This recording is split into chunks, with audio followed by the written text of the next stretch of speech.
Good evening. Welcome to Mac and Talk number 69 for Tuesday, May 27th, 2025.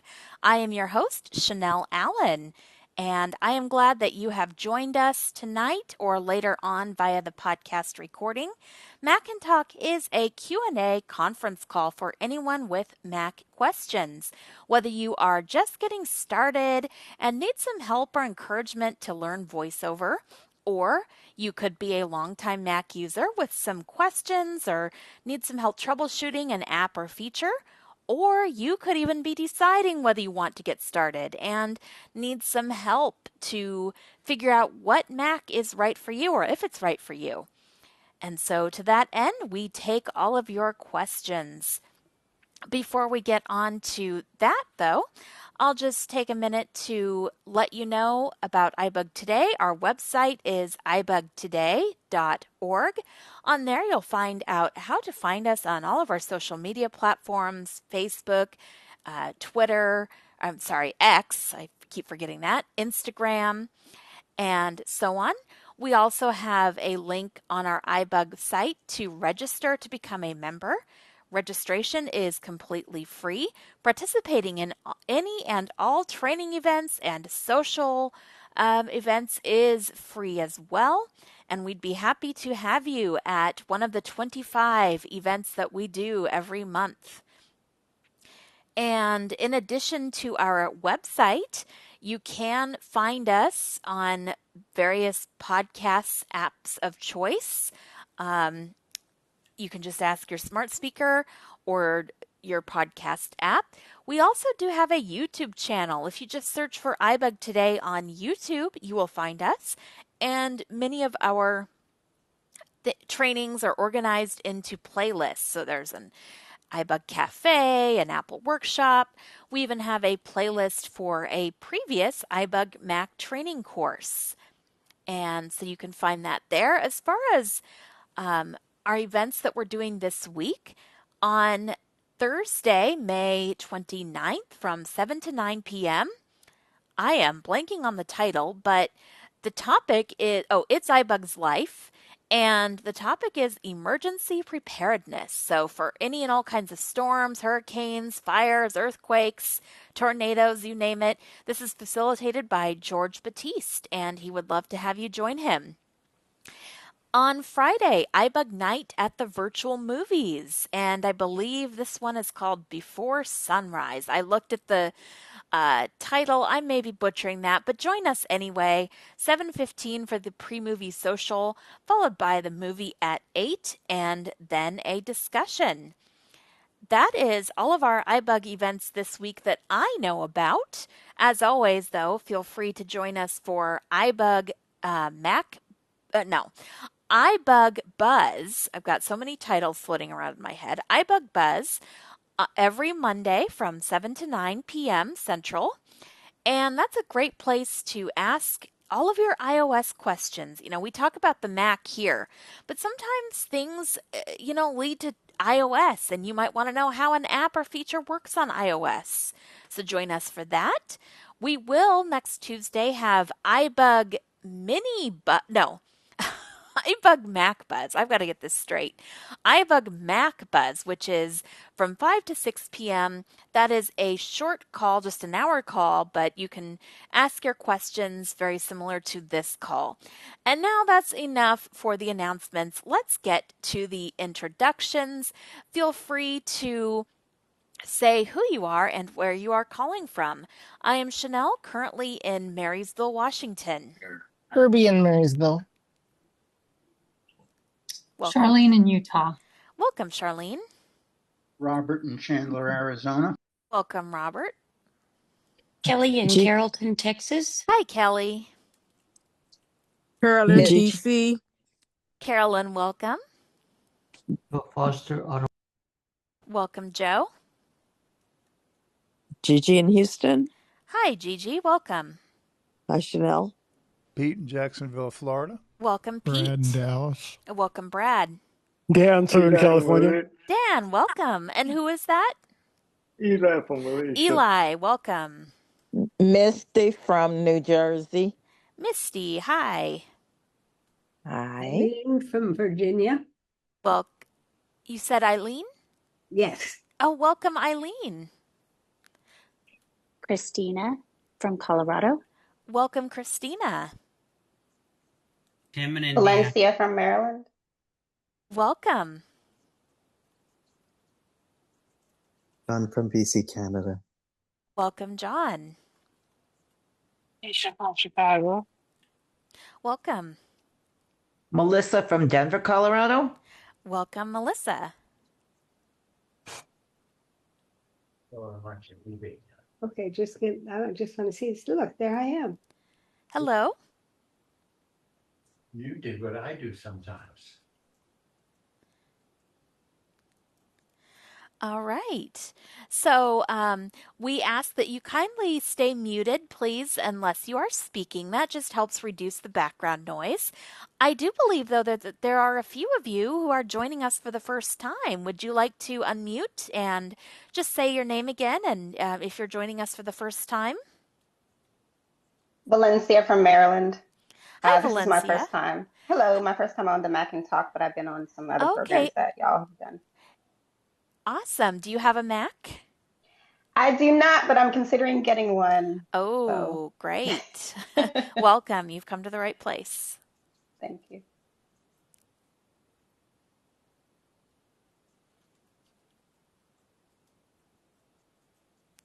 Hi, this is Christina. This is my first Mac and Talk, but I have been to a few other iBook events. Great. Welcome. Glad to have you. Thank you. And do you have a Mac? Oh, yes, I do. Okay, great. Welcome.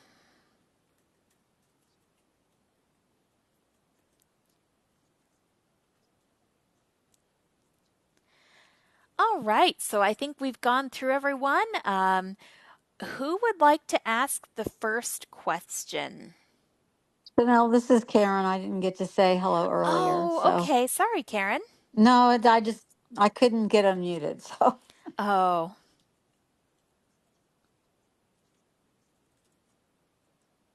I don't have a question right now. That's okay. Does anyone have a question? Yeah, I have a question. And you are? I have a Mac that's probably 4 years old. And is there going to be a huge difference from what's available today and what I am able to access on my old Mac?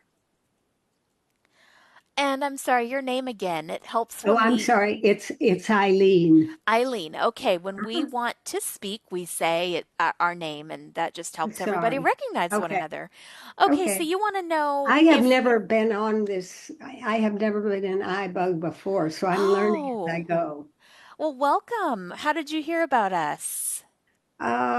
Shri Roy. Okay, great. He's a great promoter, and he does a lot for iBug. He's a great promoter and a great teacher. Yeah, awesome. So you want to know if you're missing much from having a 4-year-old Mac, This right? is Herbie. Hold on. Was that your question, Eileen? Sorry, I'm going in and out. That was my question, yes. Okay. Go ahead, Herbie. So my follow-up question to you, Eileen, though, first of all, is when you say 4-year-old Mac, do you mean you've not updated the OS in 4 years, or that you have you're running like the latest operating system, but your Mac is 4 years old? Oh no, my Mac is fully updated. Then you're not going to really notice any difference, even if you're going from an Intel to a M1 Mac. You might notice that the biggest difference you'll probably notice is things will load a little bit faster, but on the whole, you shouldn't really notice any difference. That's good to know. Thank you. Thanks, Eileen. Brad. Yeah, go ahead, Brad. Did she say she was running a 4-year-old Mac? Yes, I believe so. Yes, I did. Because I'm thinking the Apple Silicon now just celebrated its 5th birthday.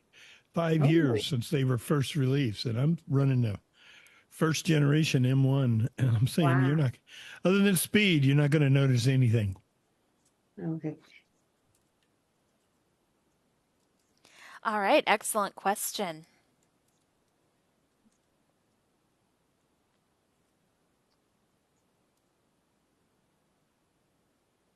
Who would like to ask the next question? Valencia. Valencia, go ahead. Okay, so like I said, I do not have a Mac, and honestly, the last time I used one was probably elementary school, so I don't even know what model that was. That was like mid 90s.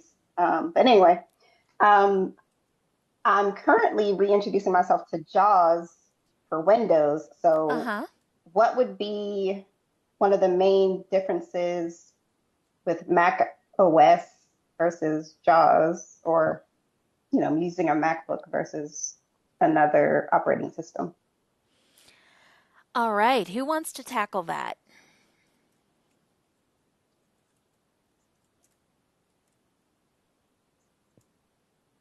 Not an easy question to answer. No, it's not. This is Brad. Go ahead, Brad. You're asking the differences between a Mac and the Windows OS and a Windows screen reader like JAWS. In some ways, desktop operating systems have a lot in common. It's just that they do it a little different. And the same would be true for the screen reader. All screen readers have certain things they have in common and certain different ways they go about doing it. I mean, with regard to the operating system, file management is very similar. Some of the keyboard commands are a little different. I think a lot of the basic concepts are the same. How you go about doing things is a little different. Beyond that, it's really hard to answer that in a short answer. And the same would be true for the screen reader. There are certain things they have in common and certain things they don't. Apple VoiceOver uses you navigate it a little differently, and it uses a grouping concept where you interact with groups and stop interacting with groups. And if you're not needing to do anything with that group, you can skip right over it. Whereas Windows, regardless of your screen reader, you have to navigate through every element in the window as opposed to skipping over things like you can do.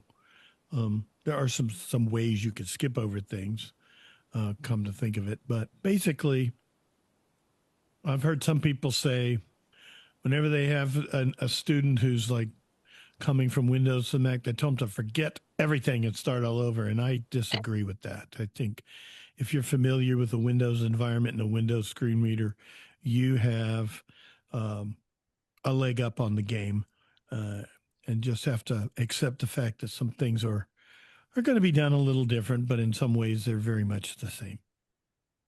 It's a great This way is to put Herbie. it. Yeah, go Probably ahead, a good Herbie. non-answer. I was just gonna say that I definitely agree with Brad on the concept that well, both things. It's very similar. Very don't and I definitely agree that you should not forget what you know with Windows when going to Mac, because there are a lot of things that carry over. For instance, like with web browsing, like in JAWS, you'd use H for heading. The Mac, you just have to remember if your quick nav is off, you do VO command H, and if your quick nav is on, then you actually do H the way you would with JAWS. That's just one example. So, yeah, what you know in Windows will transfer over to the Mac, and you can learn how to apply it. And same with knowing the iPhone too. That can also help with knowing how to use the Mac too and how it does things. Definitely. There are differences and you have to understand them, but it's also just as critical to understand how they relate and how they're similar. So, excellent. Who would like This to is ask the? Valencia. Oh, go ahead, Valencia. Sorry. First of all, thank you, Brad and Herbie, for your answers. But I do remember someone saying that the keyboard layout is one of the main differences as far as I think there's like three main different keys, I think, if I remember correctly. Yeah, This is Herbie. Go ahead, Herbie. I would disagree. They're just called different things, but it's the exact same keyboard layout. Windows is using more and more of a function key. So you already have that. And the smaller Mac keyboards, the laptop built-in ones have the function key. You have control. The difference is that your option key is the equivalent to Windows key on the computer. Well, not quite the equivalent, and command would be the equivalent to alt on Windows, but otherwise it's the exact same keyboard. Thank you. Christina, Go ahead, Christina. the only difference I can think of right now, keyboard-wise, is that the control key and the function key, they're flip-flopped. That's true. They can't, yeah. Yeah. Yes, indeed. Very good. But this is Herbie. Go ahead, Herbie. Just one follow up to Christina, though. The thing that can change that is the keyboard you get as well. So if you get an external keyboard, then that's going to affect your keyboard layout a little bit in regards to the function and control keys. Right. This is Brad. Yes, Brad? I'm not so sure I'd agree with command keys equal to the alt key. They may be in the same place on the No. keyboard, but they're what I was they referring to the do placement, not way function. different. I would say perhaps, if anything, what you use the control key for on Windows, you're more than likely going to use a command key for it. And it's just Absolutely. the option keys are different in how they do things, but it's not a hard concept to learn. No. And this is Herbie, just real quick. Yes, Herbie. I was referring to the placement, not the functionality. Yeah. Even then, yeah. I think it's better. Well, whatever. We could have a discussion. Everything else is pretty much the same. Option Yeah. key, your option key. Well, I don't want to use the word option key. Your modifier keys. That's the word. Yes. You have different modifier keys on the Apple system than you do on Windows. I mean, you can plug a Windows keyboard in, but it doesn't mean that the modifier keys are going to be the same as they are on Windows. They're going to do Mac things, and they're even in a slightly different place than they are on a Mac. Yes, keyboard. Indeed. And it can get confusing, but just it can try get confusing in the beginning, but you get the hang of it. Stick to the Apple keyboard, and you'll be in good shape. I agree. All right. This is John. Go ahead, John. On that related topic, I have an Apple extended Magic Keyboard, and I think in one of your previous sessions you mentioned that just above the arrow keys and like the way Windows people call it the 6-pack, like there are 4 keys that you mentioned as like additional function keys. 3. Do those work if I were to use that on a Windows computer? Do those serve a purpose on the Windows side? I believe they do. Oh, this is Brad. Go ahead, Brad. Are you talking about the ones above the extended the number pad, or above the 6-pack?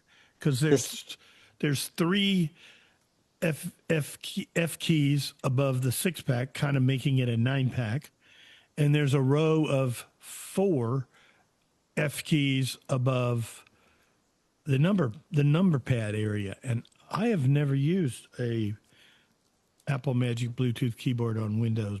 I'd be surprised if they do anything. They might. They do. They do? Well, you can assign them. I think you can assign them. Okay, yeah. But by default, do they do anything? No. Okay.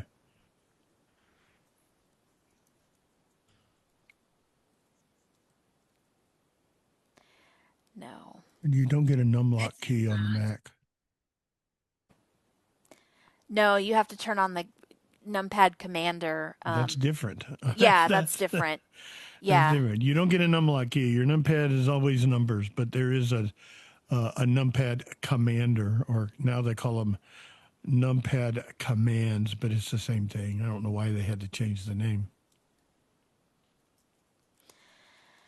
Yes. All right. Who has the next question? This is Sylvia. Hi, Chanelle. Hi, Herbie. You said Elvia? Yes, I'm in the Okay, car, so sorry for the noise in the background if you should hear anything. no Well, problem. I just had a question. I don't have a Mac anymore. I took a class with you a few years ago when I first had my Mac, the M1 chip back in the day.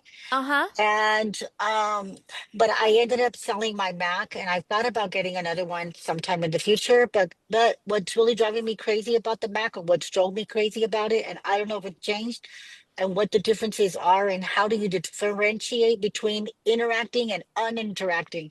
That has always driven me nuts. Is that still the Mm, same, or has that changed, or what can you tell me about that? Unchanged. no, yeah. It has This is not Brad. changed? Oh, Go hi, ahead, Brad. Brad.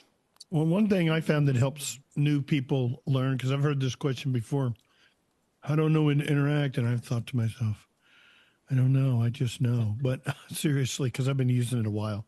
Yeah. If you turn on hints, which are on by default on a brand new Mac, hints tells you a lot of stuff that's helpful if you're new and annoying if you've been using it a long time. Um, but it will tell you. Um, it gives you your basic voiceover verbiage, and then on the end of stuff, it has some helpful hint information. And one of the things it will do is point out to you when you um, can or should interact with something for Although, more for more to do what, I don't know what the right word for it is, to access more, the ability to do more with some content.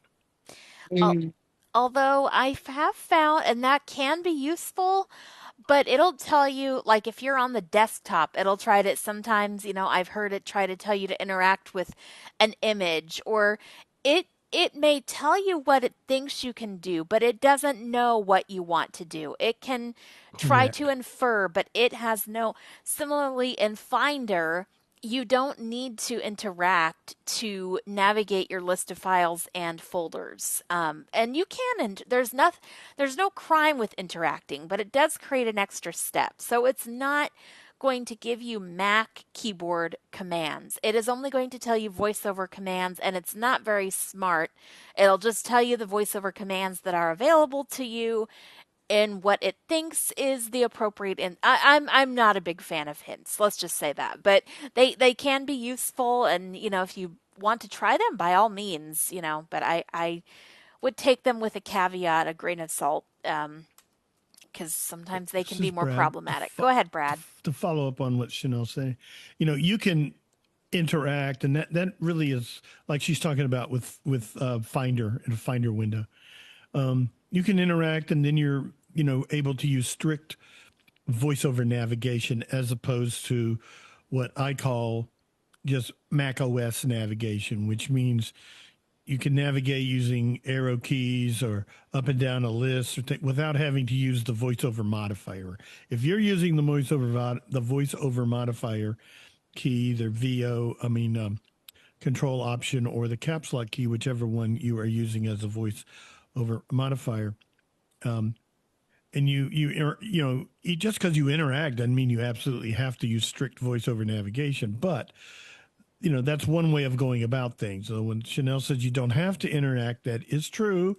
And you can simply navigate a list of content in a folder simply by up arrow, down arrow. And you could still then VO left, right to navigate away from it. It's just a combination.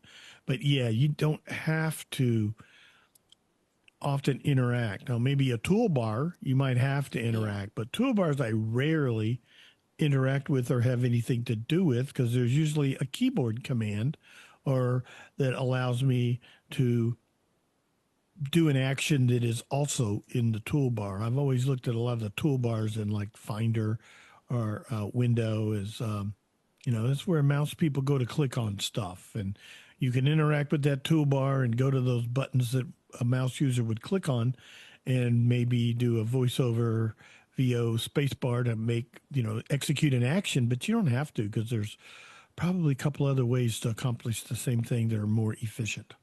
Absolutely. Yep.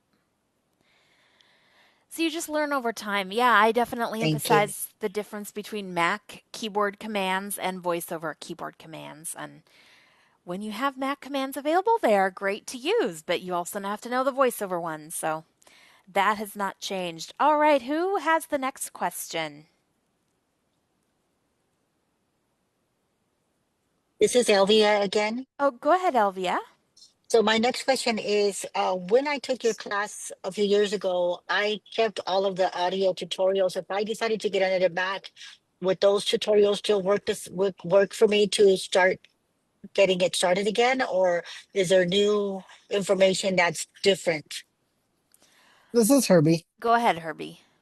The answer is mostly yes, it's going to apply. There are some differences. Like some things are, there's some new features added that, like for instance, we're now talking about writing tools a little bit and text edit. I don't use those.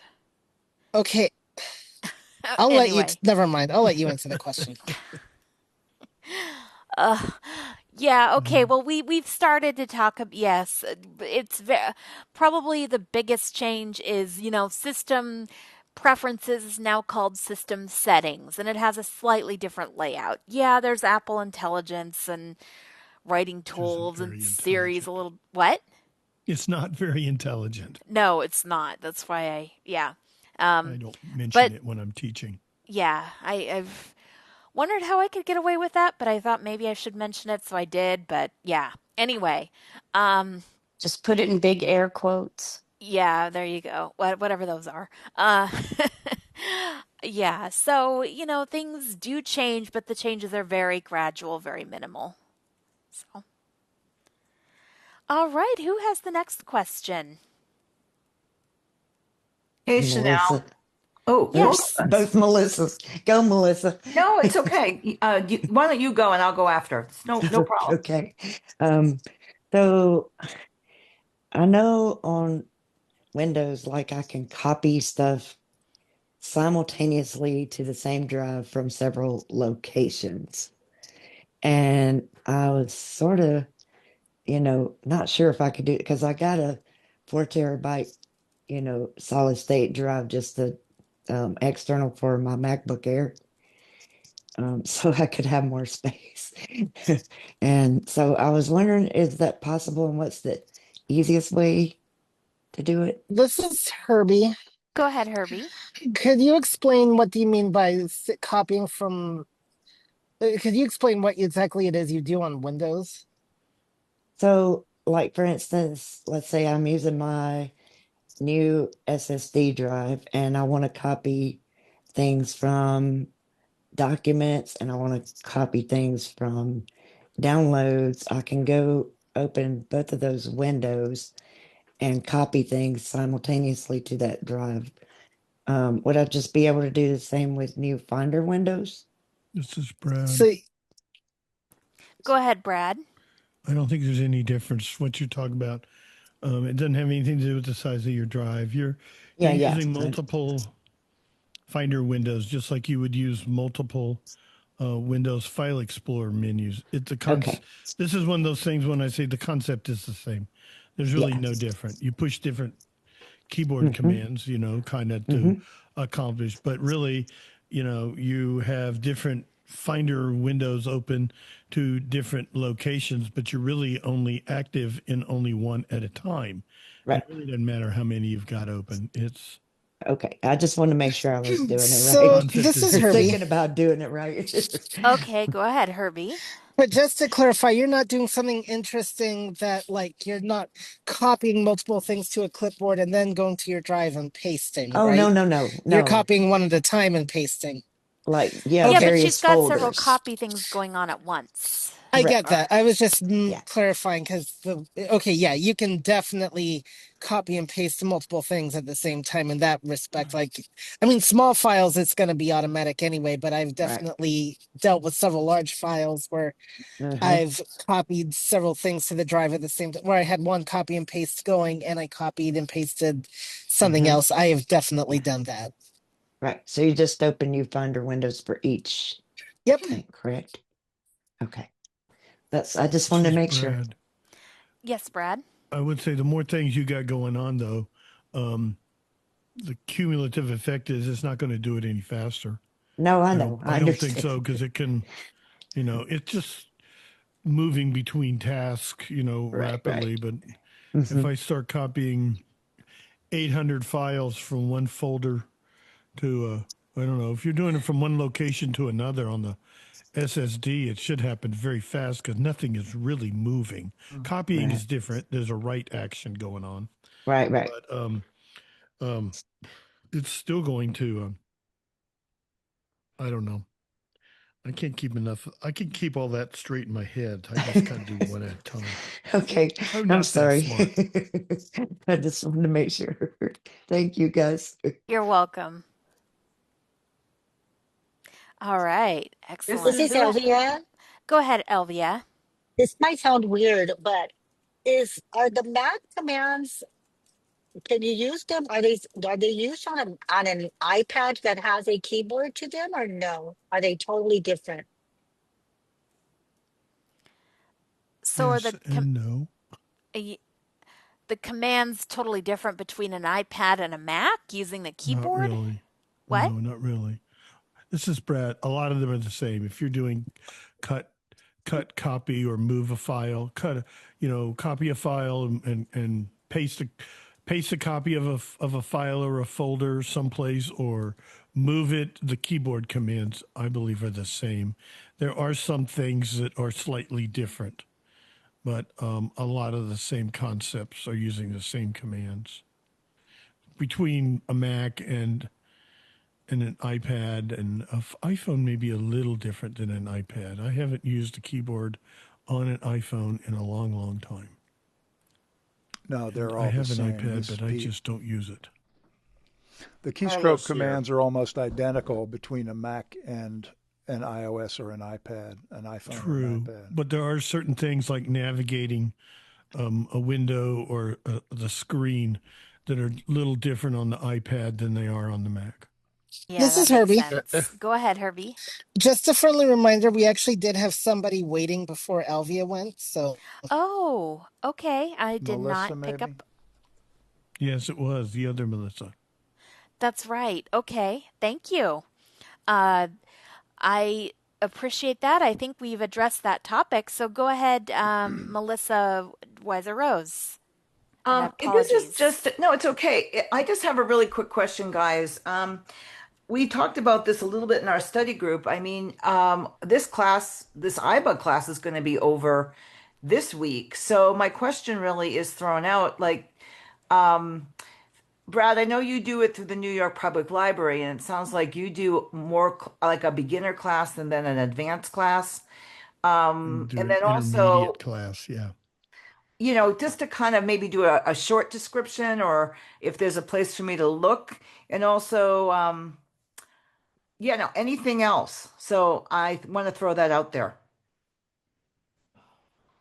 So you want further classes and resources that you can go to after this class. Yes. Thank you. All right. Brad, do you want to plug yours a little bit or? Well, yeah, I usually don't talk about it too much when I'm in iBug, but yeah, I do. I do an intro class in the New York Public Library, as you mentioned. We also do a help session once a month. Usually it's on the fourth Saturday of the month, but since this past Saturday was the Memorial Day weekend, we'll be doing it this coming Saturday. Like you said, I do one. Well, we have been calling it Power Tips, but I'm probably going to change the name because it's not as.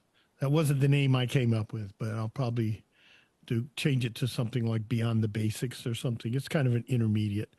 And I have been doing. I used to do the intro twice a year, but then I started doing the intro once a year and the Power Tips one once a year. Power Tips in the fall and the intro in the spring. I always hate when the new operating system comes out in the middle of a class. I just try to ignore that it even happened until the next class. But yeah, we do that. Other than that, I mean, there's resources online. The class that Chanelle does, you can find it on YouTube. I don't know that it's the most recent one, but there's not a whole lot that has changed in the Mac. That's a good one. And you can find other resources. There's a lot of resources on Apple And this Viz. is Herbie. I think Brad was talking. Yeah, go ahead, Herbie. I was pretty much done. Yeah, that's what I thought. Don't forget also the Mac Buzz every first and third Tuesday at 5 p.m. While it's not a class, we definitely will delve into topics that people want to know about. So it would be a good idea. What can really help you is if you use the Mac and you come across like an application and you're struggling with it, then come to the Mac Buzz. Let's talk about it. And I might even have, depending on time, if would depend on whether I have do a demo or not of something, but that can really help because there's more apps we can delve into definitely that we don't touch in class. I don't touch the music app in class, for instance. I don't really touch calendar or reminders, just a couple of examples of apps that I generally don't touch unless people want to know about them, and there's reasons why I do tend to avoid them by default. But it would be a good idea. What can really help is if as you're using your Mac, that can also give you things that you might think you need to know more, would like to know more about, and that's where if you come to the Mac Buzz and ask your questions, we can definitely talk about it. Okay, thanks, Herbie. Brad, for your information, just where would I locate when these sessions begin or when things happen? Is there a website? The New York Public Library has what they have is the Braille and Talking Book has branch. Okay. Let's see, and they have a website. It's talkingbooks.nypl.org, and there is an email list you can subscribe to. It's just all kinds of tech information, and it's the Andrew High School Braille and Talking Book Library. So the email, it's announcement only. It's High School Tech, which is HEISKELL. Okay. Tech, TECH. Then you type +subscribe at googlegroups.com, just like subscribing to a groups.io. That's high school, HEISKELL, tech, TECH, +subscribe at googlegroups.com. Chancey Fleet is the director of assistive technology services there, and she sends out notices from time to time about different events and training events and things. Some of their events are in person in the branch in Manhattan near the Flatiron Building, and a lot of their stuff is online. Like what I do is all on Zoom. Okay, thank you. All right, thank you for sharing that information. Let's see who has our next question. This is Melissa. I don't have a question, but I have a quick comment about what Melissa was asking. Okay, Melissa, and then we'll go to Keisha. Okay. It should also, Melissa, be in our class email group because I put it in there for study group. The subscribe email from Brad that he just gave. Awesome. So, okay. Thank you. And Keisha. So I have a MacBook, the last one they did with the Intel, and I'm needing to upgrade something like with a M chip, either 3 or 4. But I wanted to know what's the difference between the MacBook Pro and the MacBook Air? Which one would be the better to have? All right. Good question. Loaded question. This is Brad. Go ahead, bro. Difference is going to be. Brad. Yeah, I know what you're. Difference is going to be the processor, and some other things that don't matter to people who can't see very well. Like video is better in a MacBook Pro, but those of us who can't really see it, it doesn't matter. For most general uses, if you're talking MacBooks, the MacBook Air is actually Apple's biggest selling Mac, period. Biggest selling laptop, MacBook. They sell more of them than they sell MacBook Pros. MacBook Pro just has a more powerful processor.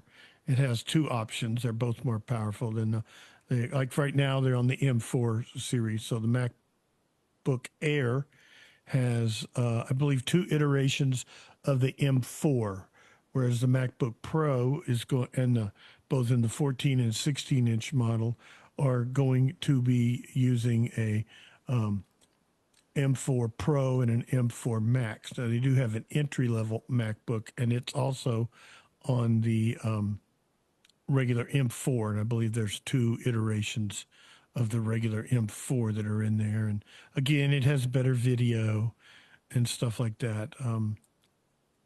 It just depends on what you want to do. I mean, you can go read all the little tech specs, and it'll make your head give you a headache and stuff like that. I would say for what most people are going to do, a MacBook Air would do you just fine. Then there's also the option of a Mac Mini, which actually they have an M4 Pro in the Mac Mini as well, but it's usually the regular M4, and you have your choices of how much storage you want.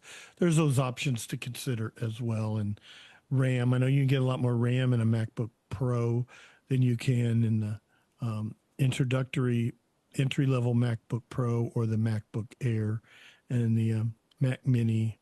I would say for what most people are going to do, a MacBook Air or a Mac Mini would serve your needs quite nicely.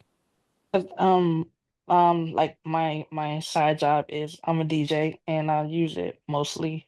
I use it for a lot of stuff now, but mostly for DJing, like with my music and This is things like Herbie. that. Go ahead, Herbie.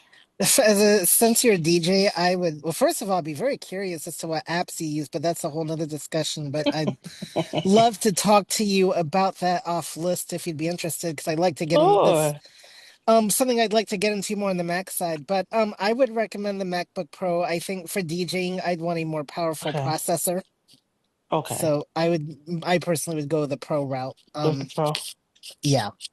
Okay. Or Thank the you. Mac Mini.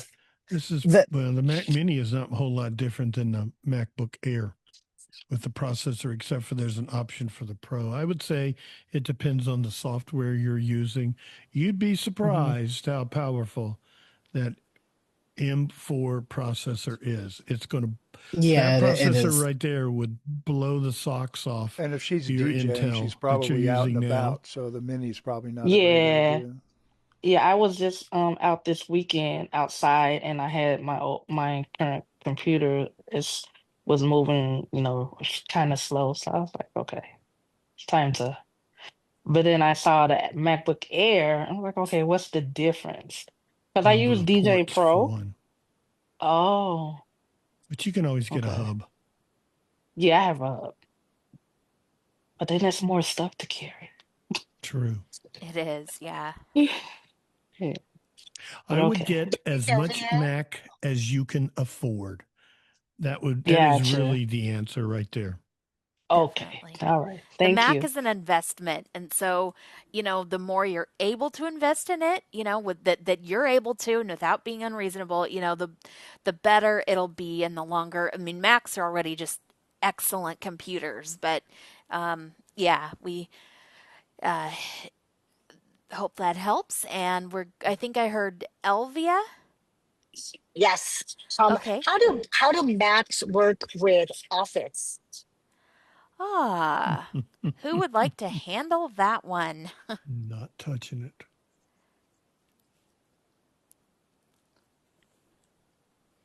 This is Brad. You can run Microsoft Office on a Mac, but it is not the same experience as on Windows. That is a nice, concise summary. Yes. Excel is a little squirrely. I used to use Windows Word on a regular basis, and once I got used to it, it was very workable, but it's still not the same as on Windows. If given a choice, if I was going to have to be doing lots and lots of real work in Microsoft Word, Excel, I would, as much as I love my Mac, I would prefer to be doing it on a Windows machine. definitely. This is Herbie. Thank Yes, you. Herbie. So Word, I would say, is definitely very usable on the Mac. I personally prefer it on the Mac versus Windows. That being said, I'm not, I don't use Word as a truly advanced user, so maybe there's some things on Windows that might work better, but just with the whole Mac interface, I prefer how it displays things anyway. So probably not. Now, when it comes to other programs, Excel, I didn't honestly like on the Mac. I've never used PowerPoint or um, Outlook or anything like that, so I can't really comment on those specifically. I think Outlook on the Mac is usable. Excel, that is one I would prefer on Windows because um, it's it will not do some things easily, like displaying like the rows and columns that you're in easily and whatnot. So yeah. Yeah, I think it really, the bottom line is that there are definite quirks no matter who you are, but it also depends on your use case. I actually find Excel on the Mac to be adequate for some simple tracking that I do. I'm not doing formulas, I'm not doing adding up totals, I'm just using it to store some data, and it does work fine on the Mac. But if I was to do anything more complicated, and that might be a problem. I do appreciate how in numbers you can define a column row or a header row or a column row, and VoiceOver will correctly read those titles. So there's little things. Personally, I work with a lot of documents with different heading levels, and I find those a bit easier to navigate on Windows. Doable on Word on the Mac, not saying you can't, but I find it just really depends on the specific task you're trying to do, and even sometimes the different layout of your documents. So Brad's, we're getting into the weeds. Brad's summary was concise and probably more useful than this has gotten, but hopefully that gives you an idea. This is John. Carlos here. It Yes, does. Carlos. Well, I mean, and again, depending on what your level of usage for, your like I know plenty of people that use Excel to like make tables, they're not Mm-hmm. using it as a spreadsheet or whatever. Right. But same thing for on the Mac side of the house. I'm like, well, if you're doing simple things or limited, spreadsheet functionality, not really insane stuff, it's a whole lot easier to just use numbers. Right. And it's like, oh, and I didn't even know that was a thing, until you know, relatively recently, and I was doing it like on an iPad, and I was like, "Oh, okay, this is all I need." And I'm sure a lot of more elevated functions are available, but I'm like, no, I don't. Using the software that's designed for the platform kind of has its perks. It This is does. John. I think I heard Gigi first, and then we'll go to John. So go ahead, Gigi. Okay, I was just gonna ask. I think was it Brad and Herbie that said that they prefer using Word on Windows with JAWS as opposed to the Mac. They said it's easier. You guys said it's easier. This is Brad. Again, it depends on what you're doing. It Depends on what you're used to. I find Excel very squirrely no, on I'm not. I'm Windows. I not mean on talking. Mac. I'm not But talking about Microsoft Excel. Word, I'm talking about word processing. well, depends on what you're going to do. A lot of times, what you want to do in Word can be done in text edit that allows you to work in a Windows Microsoft Word DOC or DOCX format. I mean, to be honest with you, most of what I do in a word processor, I do use text edit. And I do, if it's something that is going outside of my own little world, I will save it in a Word DOCX format. But most of the time, I'm just doing basic stuff. I'm not, doing referencing, and I'm not tracking changes or anything like that. You talk to my wife who works as a paralegal for years, and she dealt with all kinds of that, and she dealt with people using different uh, word processors, and it always was messing something up. But I'm not doing that. I'm just writing basic documents, and so I can get away with using text edit. But Even though I have Word on my machine, text edit is just so much simpler to use for what I need, and it's on the Mac, and it's a native app, and it can be used by someone on using Word on whatever platform they're on, and there's no conversion necessary or anything like that. It's just a Microsoft Word format. But like I said, years ago, I used to use Word a lot, and it worked fine. I got used to it. It was different than on Windows. Windows is just simpler, and I don't know. I haven't used it every day like I used to. I mean, if you have to have people like comment and work on it, and You need Word for that. You can't do that with text edit. This well, is that's what I Herbie. mean. All Yeah. right, so I want to, before we go to Herbie, John had a comment, so let's go to John. I actually had a related question that seeing as how VoiceOver is the only screen reader on Mac OS, like how does Microsoft 365 compare to the Apple Office suite, like Pages, Numbers, and KeyNote?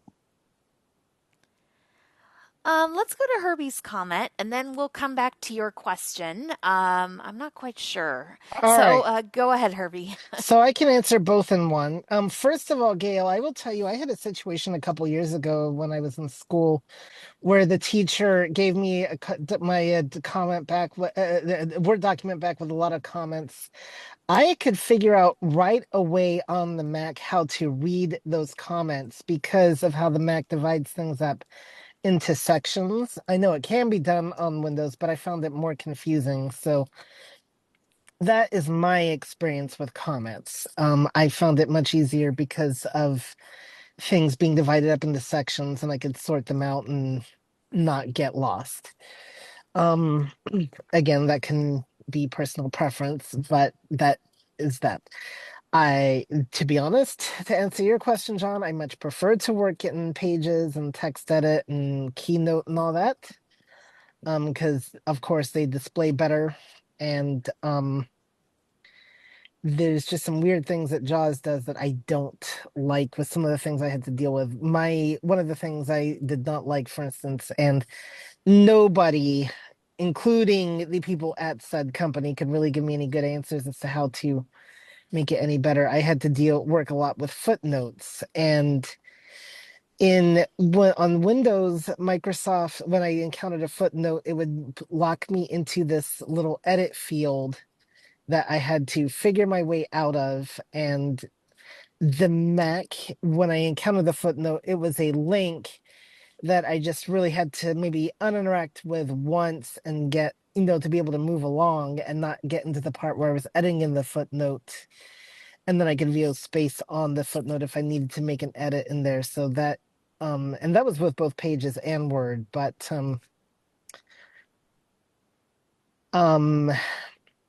and that would not work in text edit, by the way. But I personally, because I don't object to interacting or anything like that, I think that Pages and stuff, does just fine. But the disadvantage is that, of course, if you want to give it to a Windows user, you have to export to a .docs format, and you risk something going wrong in the conversion process. So that's the disadvantage with like Pages and Keynote and all that. Very good. Was somebody else talking, or was that somebody in your background, Herbie? I'm not sure. Okay.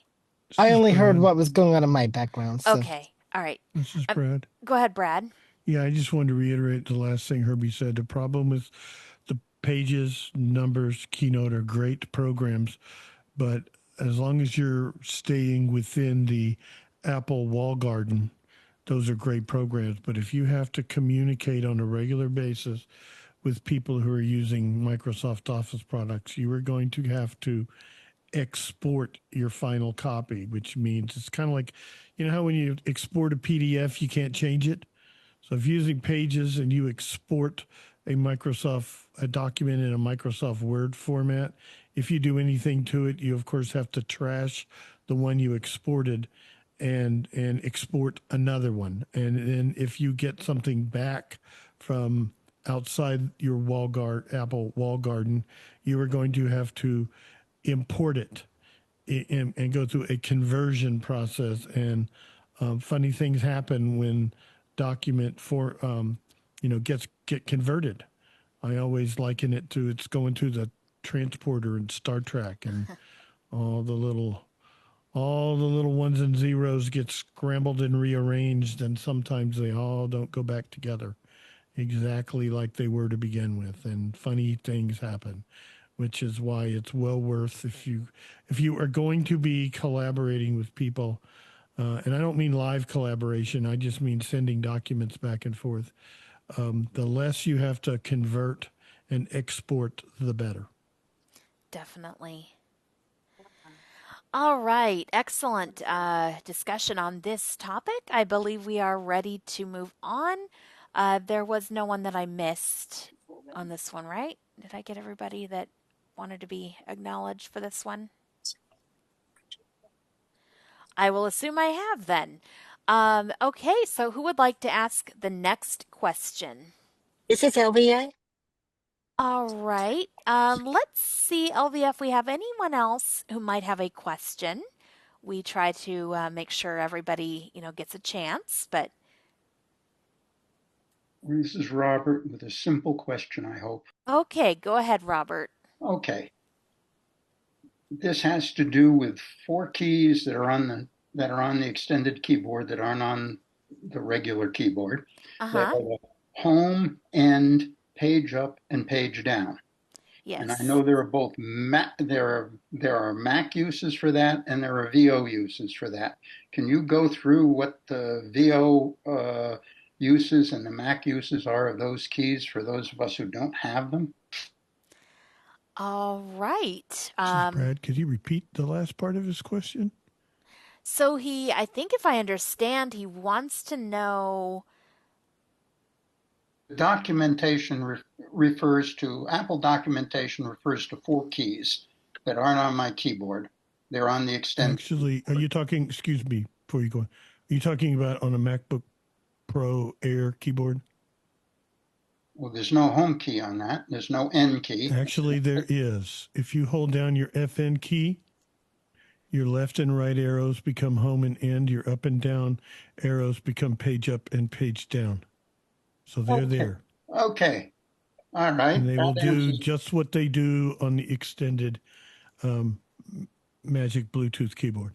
Okay. And what about VO home and VO end? VO home will take you to the top upper left of the it depends on what you're in. I want to say of the window, but it could be the active area. For example, if you're in mail and you're interacted with for example, your mailbox list area, it's going to take you to the top or the bottom.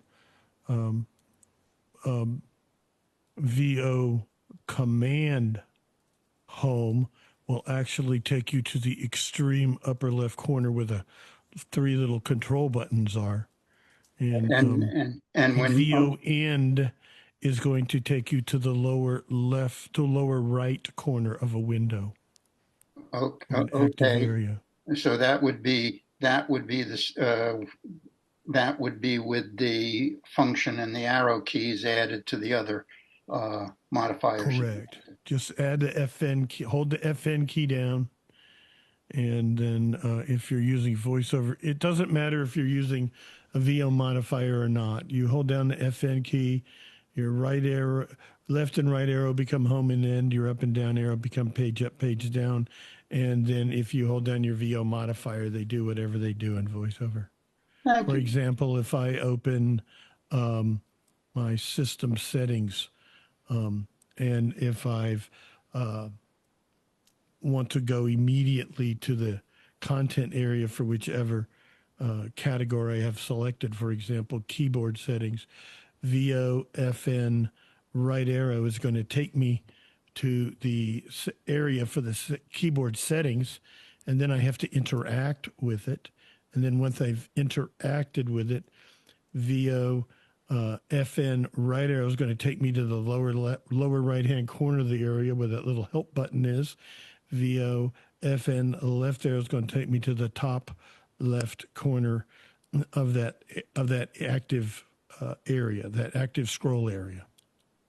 Yep. And then if I stop interacting with the scroll area, well then VO, FN, left arrow is going to take me not to those control buttons, but it's going to take me, I think, to there's a little toolbar, but all I think it's got in it is a F, left and right, forwards and back arrow in it, but there's a keyboard command for that. But I think it's VO command FN VO left command, arrow. I said. VO command will take me to the control buttons up at the top. To the control buttons, yeah. Yeah, but VO without the command is going to keep me below that title bar area. Yes, yes. You know, and that takes a little while to get used to exactly what I'm talking about there. In a Finder window, VO, well, it depends. If I've interacted with the scroll area, it's going to keep me in the scroll area. But if I didn't interact, VO, FN left arrow is going to take me to the toolbar. VO, FN right arrow is going to take me to the lower right corner. I think VO, FN right arrow and VO command FN right arrow take me to the same place. I think they would too, yeah. I think so. Yep. Sorry, I do it all the time. I know, so do I. I've tried to explain. Pay attention. I've been doing it for years. I've that's tried a very to good question, Robert. It is a good one, and I've tried to explain the concept, but it doesn't hurt to have somebody else try to explain it as well. But there's a number. What? There's a number of what I call them. I'm trying to think of the right word. They're not hidden. They're often unknown keys that you could do on your MacBook Pro keyboard, MacBook Pro, MacBook Air. When you press the FN key, for example, the delete key, which usually we think of as a backspace key, if you hold the FN key down, it becomes a forward delete. Yeah. The tab key, if you hold the FN key down, and I learned this in Chanelle's class a long time ago, the tab key becomes a escape key, because back when we had the touch bar, the first touch bar Macs did not have a physical escape key. Later on, before they finally got rid of the touch bar, they added the physical escape key back. But when we didn't have one, you would have to go to the left-hand end of that touch bar, just like on VoiceOver on your iPhone, find the escape key with focus on it, then do a double tap. Well, that's a pain. And after I started doing it, putting my thumb on the FN key and hitting the tab key with my index finger became second nature, and it worked just like a a physical escape key. And there's a couple of others in there that I don't often use, so I don't remember. But I think FNN. Oh, I'm sorry, I didn't mean to cut you off. Yeah, what is it? FN end is what? That's no, FN and N is in notification. N. Yeah, that takes you to the notification center. C takes you to control panel, control center. Yep. And somebody just told me the other day. Oh God, I was talking with Brian Fischler, and he has got one machine on Sonoma and one machine on Sequoia, and he discovered, and I can't remember what it is, FN, God, I can't remember the letter. It opens the shortcut menu. Oh. Because until they did that, unless you were using VoiceOver and had the benefit of VO Shift M, there was not a keyboard command to open the shortcut menu. Oh, wow.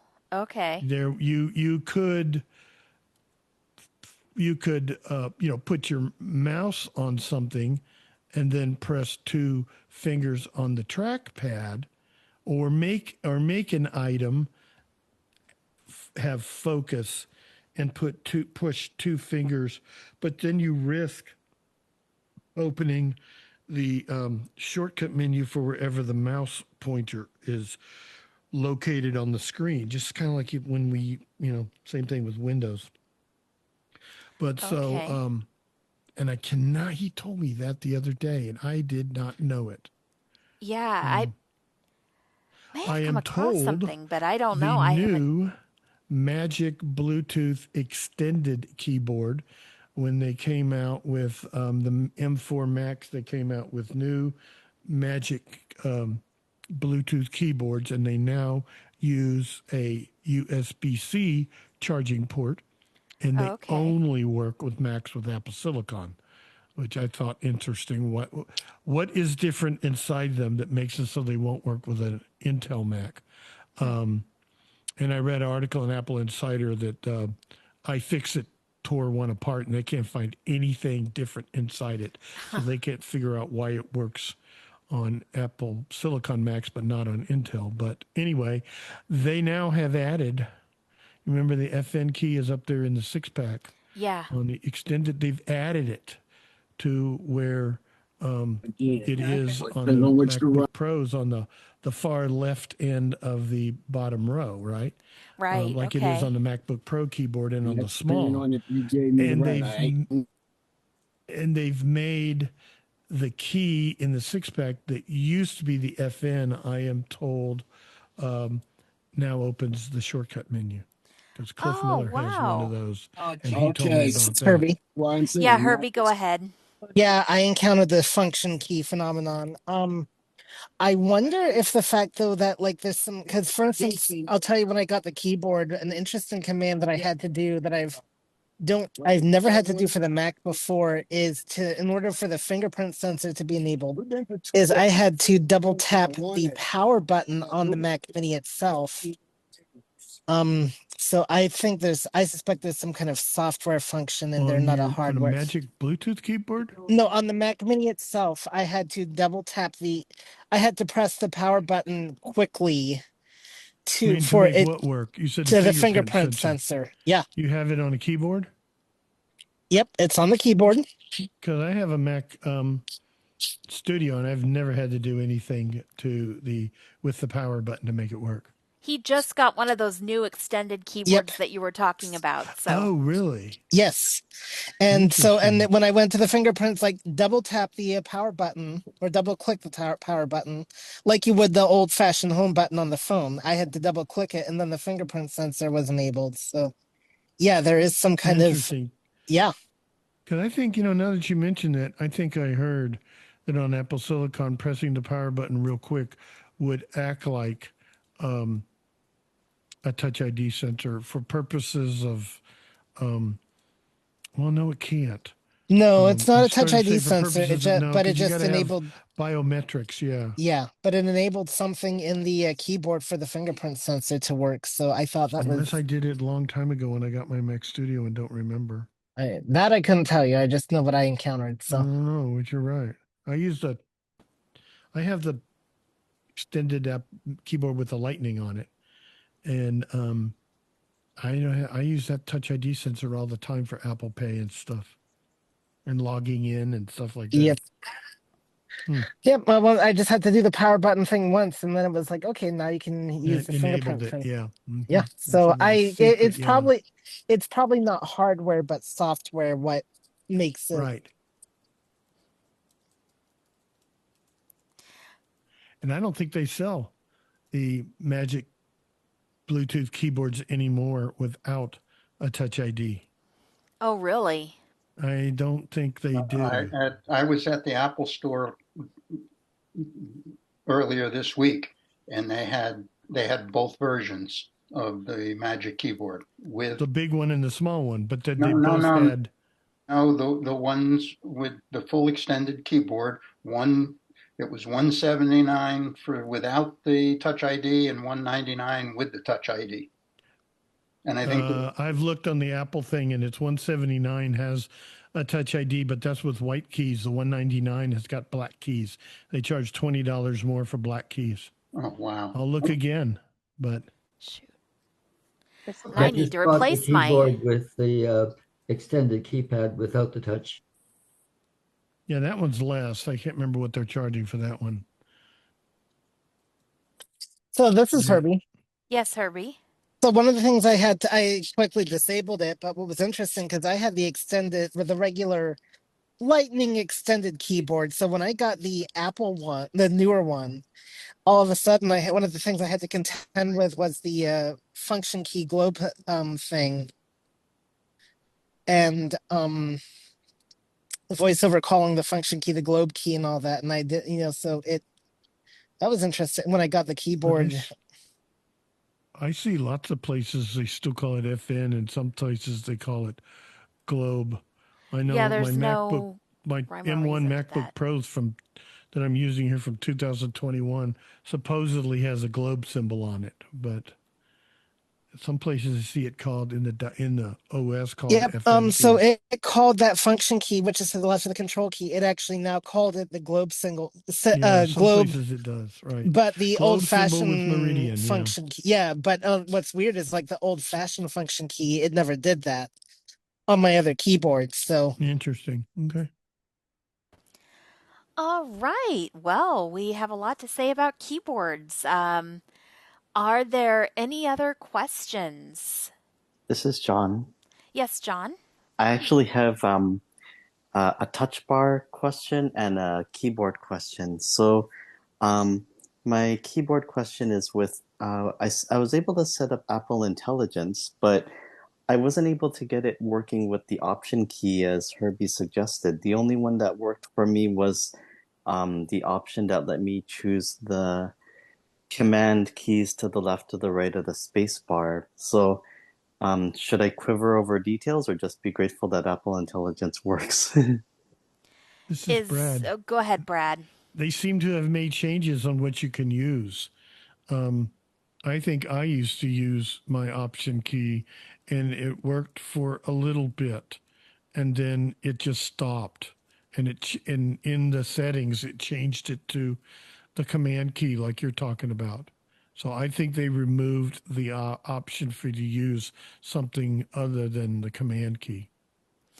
This is Chanelle. I will say, if you're trying to trigger Siri, it's with with the Apple Intelligence enabled, holding down a certain key combination, and I believe it's like has to be Option space or Command. Holding it down will invoke talking to her, but pressing and releasing is type to Siri and therefore type to an Apple Intelligence. So if I don't know if that's what you're talking about or if you're talking about the keyboard shortcut assigned to dictation, but that's in a totally different area. It's different. Yeah. I think he's trying to enable or whatever you want to call talking. I thought it was It used to be enabling Siri. Now it's enabling Siri and or Apple Intelligence. And right. I think they got rid of that because I used to use the Option key and then hold the Option key and press and hold the space bar to enable Talk to Siri. And when Apple Intelligence came out, it was like that for a while. And I remember talking to Sheree and Pete, and they were telling me, "Oh no, it's not there." And I said, "Well, I have it." Well, you know what? Within about a week or two, I didn't have it anymore. It just went away. Okay, so mine is set Option space, but then to the right it says press to type to Siri, hold to speak to Siri. And you have Apple Intelligence turned on? Yep, that's Interesting. Okay.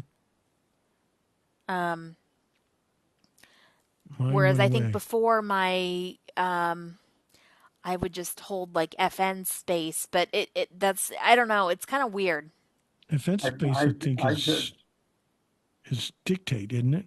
Or is it something else? No, FN twice is dictate. Yeah, that's it. FN twice. Or Command key twice. Go ahead, Robert. Yes, I was just playing with Siri and talking to Siri, and when I went into settings and do it, the one they kind of point me to was, I believe it was Globe S. Mm-hmm. And I, Okay. Globe symbol with right, yeah. yes, and my phone just responded to that too. Huh. Yeah. I want to hear John's touch bar question.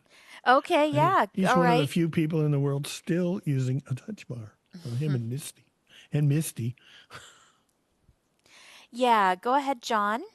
Yeah, so I do, as I mentioned, I do use my extended keyboard when I don't have the patience to deal with the touch bar. But a side note, I just want to thank you guys for your tip about using the VO keys with the number row. That helps with things like my volume and time. So I really appreciate that. But the times when I do want to use my touch bar, I was wondering how to change it from like all the extra stuff like the like Siri volume and all that, and just have the function keys as Chanelle suggested.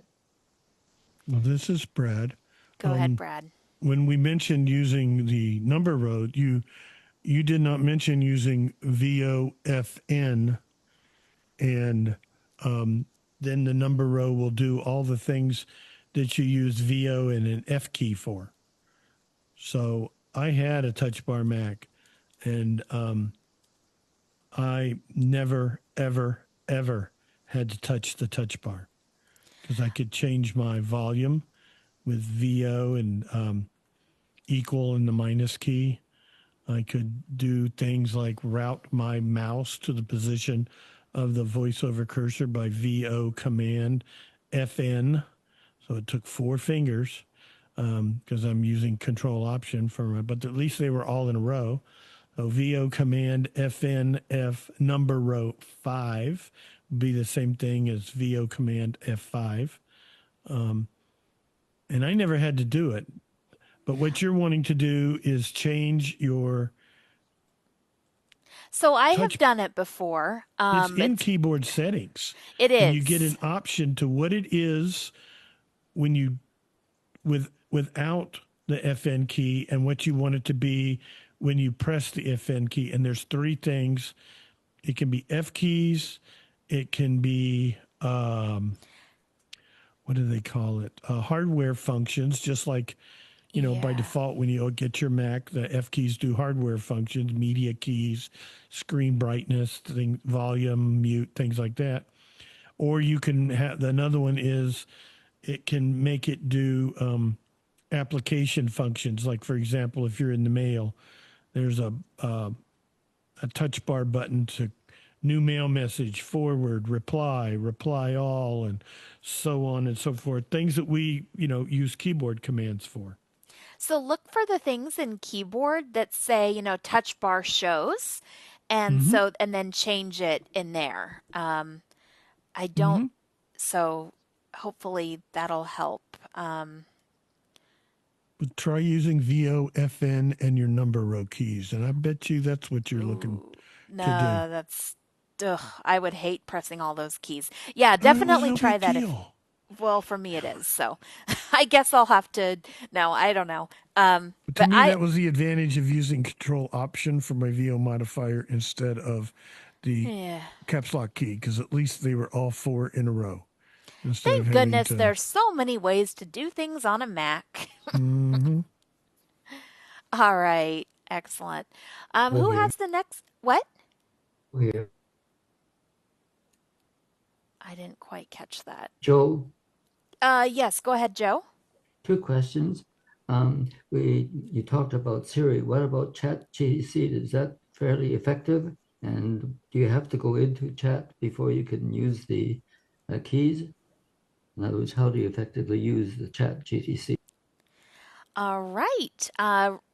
So I don't know if anyone else wants to talk about this, but I do remember in my presentation I mentioned that Chat GPT does integrate with Apple Intelligence. And so you should be able to, you could tell Siri to say, hey, ask Chat GPT about this or about. There is a Mac Chat GPT app as well if you don't want to use Apple Intelligence. Or The the app website. is kind of quirky. Yeah, the website. So, um, This is Brad. go ahead, Brad. On the iPhone, that's what I've started doing. I just invoke Siri and say, ask ChatGPT, whatever my inquiry is. And it just, sometimes I forget and just ask the question, and Siri may answer. Siri may hand it off to ChatGPT. But I've gotten so many times now where I just say, invoke Siri and say, ask ChatGPT, and then state my query. And it just goes straight to ChatGPT and doesn't involve Siri at all. So And it can works you do quite that on well. a Mac? There you go. Oh, I can Yeah, do it on the iPhone, so I'm sure you can do the you same thing can.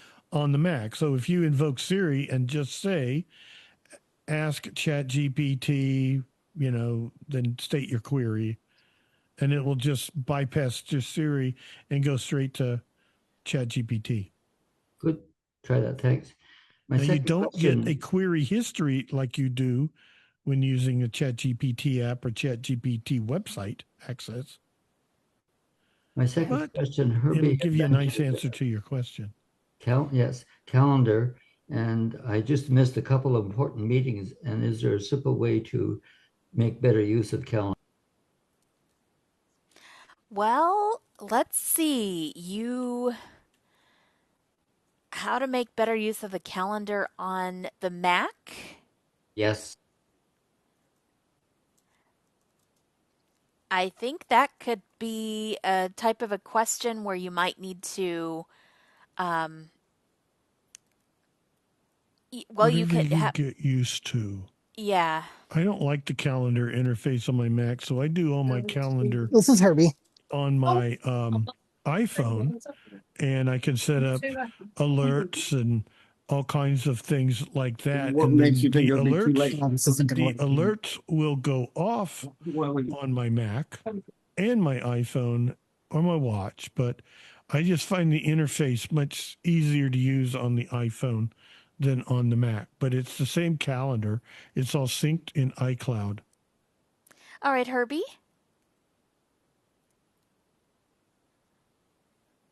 He may still be having to. I know he uses the calendar more on the Mac. I do too. I use it to create events because I can just do Command N. And Mm-hmm. what's nice about the calendar is you can just kind of put in, you can use natural language to a certain degree. So if you want to say, doctor appointment on Thursday at 10, it'll figure out what you mean. You still have to kind of go through and um, you can't type out everything. There are, areas to edit details and all that once you kind of do the quick add, but it's doable. I like to join Zoom meetings from my Mac calendar Mm-hmm. because I just see I can, the calendar will show me the day. I can VO space on the event. And Put it then in the location. Put the Zoom URL in the location. yep, put the Zoom, So it makes it URL real in the easy to location. open. Yep. Yeah. I do that So, on the iPhone. And what I do on the iPhone will show up in the Mac. So if I set it up on the iPhone, I can go into the calendar on the Mac and it's all right there, including like she's talking about the Zoom link and the location for the event and VO spacebar on it, and it just will join Zoom. yep. This is John. Yes, John. I have a related question. So I know it's so Brad has said that he puts his in the location field. Does it make a difference whether it's in the location field or the URL field? Ooh. Not really, but if you put it in the location field, then it's right up at the top. And when you, particularly on my iPhone, when I go to the calendar and I see the event, I double tap on it, it opens. Then right up at the top, I can flick down and it says join. And it's something similar on the Mac. You go and you have to interact and navigate to it, and then VO spacebar on it, and it will join Zoom. And I would imagine you have to navigate farther down to where there's the URL field. That's the only real. I just think it's easier when it's in the location field. Yeah, that's the only way I've done it. That makes sense. All right. I think it works either way. It's just right up at the top when you put it in location. Yeah. All right. Any other questions?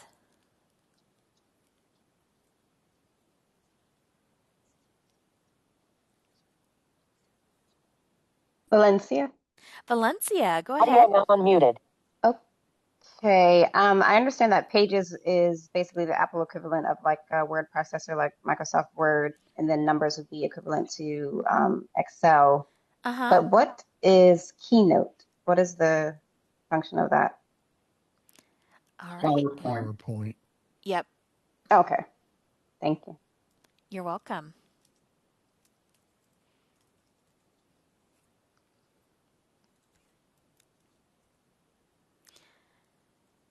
This is Who? John. Go ahead, John. On a related question, Chanelle, I'm wondering what you think about the AppleVis series about using numbers with the Mac. I am sure it's absolutely wonderful. I have not delved into it yet. Me either. It's on my list of things to do. Yeah. But I'm sure it's very good because most things AppleVis does are very good. Yes. This is Gigi. Go ahead, Gigi. Isn't Keynote? Is it like PowerPoint or it's like a video? Is it Yes. like a video? It's a presentation video software. kind of app. Keynote. I thought it was like a video app. No, Keynote is what Apple calls their presentations. Presentations. You can use Keynote to make a video. Is it like PowerPoint? You know, yes. Yes, it's like PowerPoint.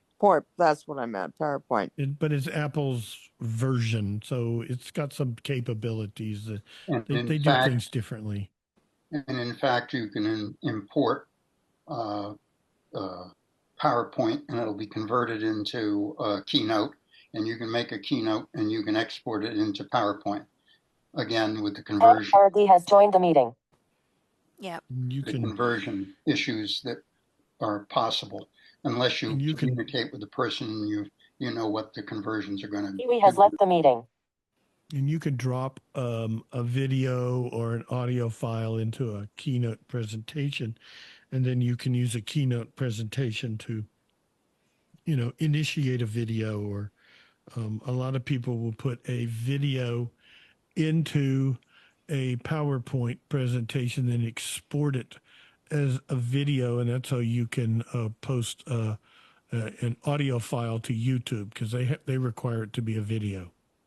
This is John. Yes, John. Do any has joined the meeting. Do any of you use the Google Suite on your Mac, like Docs, Sheets, and Slides? It's a pain in the butt. I have only use it when I have to. I have used, Google Sheets. I've never created a sheet, but I've navigated the sheet. I find that best in Google Chrome. I have not used any of the other products.